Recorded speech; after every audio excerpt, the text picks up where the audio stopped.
Hey friends, hope you guys are having a great week. Some of you guys have seen that I have been dropping in questions around what are you doing with fiat currency? Do you know what fiat currency is? Are you buying gold and silver? What do you think about gold and silver? The biggest setback in responses from you guys, some of you anyways, has been that you don't know where to buy it, don't know who to trust. And as I have shared before, the biggest barrier of entry that I see most often is that people don't meet the eligible minimum requirements in order to invest in gold and silver through a dealer and a company. So usually it's about $5,000. Every company is different, every dealer is different, but often that threshold has a higher minimum, which makes many people not eligible to be able to start acquiring gold and silver.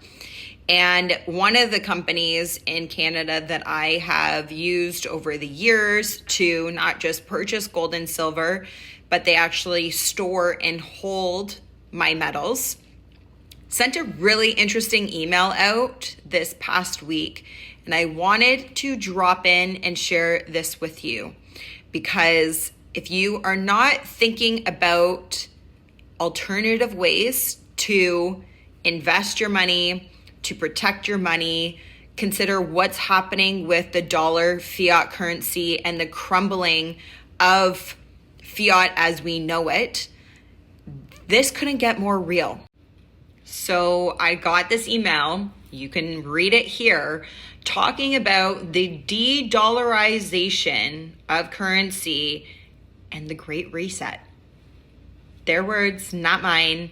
And I mean, we can see banks are talking about this, governments are speaking about this around what are they going to be doing with currency. And if you've been watching the BRICS nations pulling away from USD and talking about fortifying, unifying their own currency, they have just come out to say that they are going to be backing the currency by gold, which makes sense because if you look at who has been purchasing gold over the past year, China, Russia, India, South Africa, Brazil, it makes sense that this is what they're going to be doing, which means people like you and me need to be paying attention to this. So if you have not been considering this, if you don't hold any precious metals and gold and silver, I would encourage you to start doing your own research. I would love to invite you to an information session on Wednesday at 1 p.m. where we are going to share more around why gold and silver, how you can have access to it and get it, regardless of if you have $1, $10, $100, or $1,000 to start investing today and deciding if you want to do that monthly, weekly, you are in control of that. But the point is to start. So if this is of interest, if you have questions, you want to learn more, click on the link to register and I will send you the Zoom link for Wednesday at 1 p.m.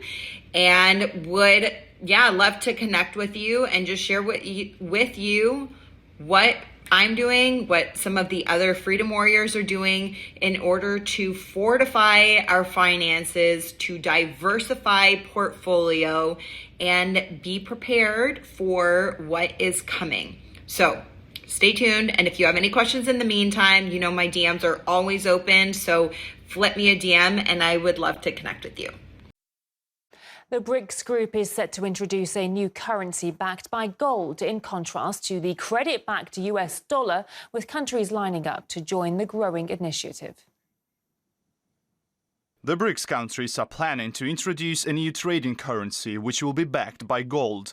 More and more countries recently expressed desire to join BRICS.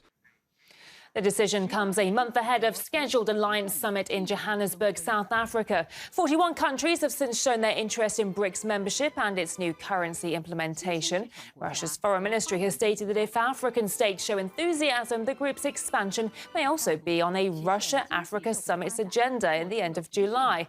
As of now, the BRICS group remains comprised of Brazil, Russia, India, China and South Africa.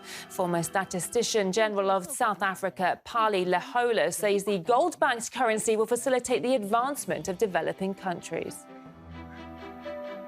Avoiding using the gold standard, we have gone for almost 45 years now, since 1980 when this was dropped.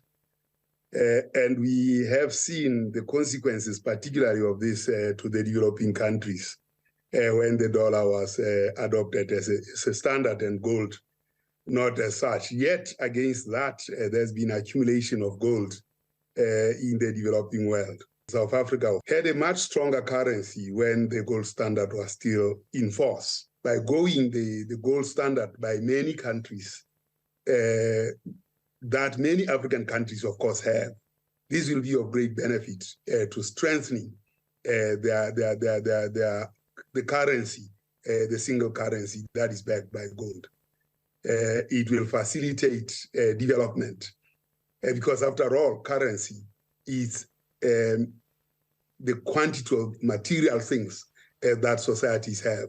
If you use another currency based on material wealth or material things you don't have, it means that you are at the mercy of that country, and it's and they will charge commissions and the like.